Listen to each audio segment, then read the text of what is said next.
अस्सलाम वालेकुम वरहमतुल्लाहि वबरकातुहू। दोस्तों, आप सबका हमारी आज की वीडियो में खुश आमदीद। हमारे चैनल पर हम दीन इस्लाम की रहनुमाई, मालूमाती मौज़ूआत और ईमान अफरोज बातें शेयर करते हैं।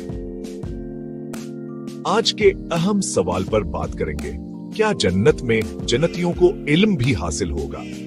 तो आइए इस दिलचस्प मौजू को समझते हैं।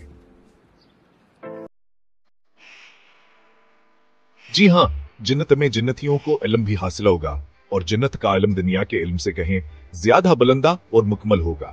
जन्नत है जहां हर किस्म की कमियां और कमजोरी खत्म हो जाएगी, और अल्लाह ताला जन्नतियों को हर वह चीज अता करेंगे जवान की खुशी का बायस बने।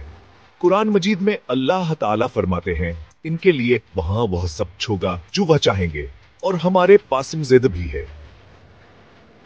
सूरह हाँ, ये आयत वाज़ेह करती है कि जन्नत में जन्नतियों की हर ख्वाहिश पूरी होगी।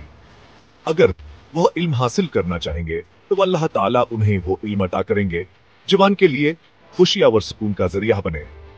इसी तरह जन्नत में अल्लाह ताला की कुर्बत, मारिफत और इनामात के मुशाहिदे के जरिए जन्नतियों का इल्म और फहम मसलसल बढ़ता रहेगा। जन्नत एक ऐसी जगह है जहां ला इल्म और जहालत का कोई ज़र नहीं होगा, बल्कि हर चीज मुकम्मल और कामिल होगी। दोस्तों, यह बात अब याद रखें कि जन्नत में कोई हसद, कीन या बर्तरी का तस्वर नहीं होगा। जन्नती अपने इनामात और इल्म पर खुश होंगे और अल्लाह ताला का शुक्र अदा करेंगे।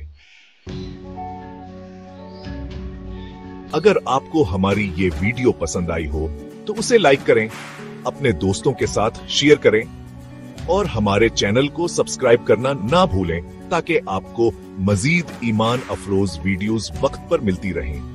अपनी दुआओं में याद रखिएगा। अल्लाह हाफिज।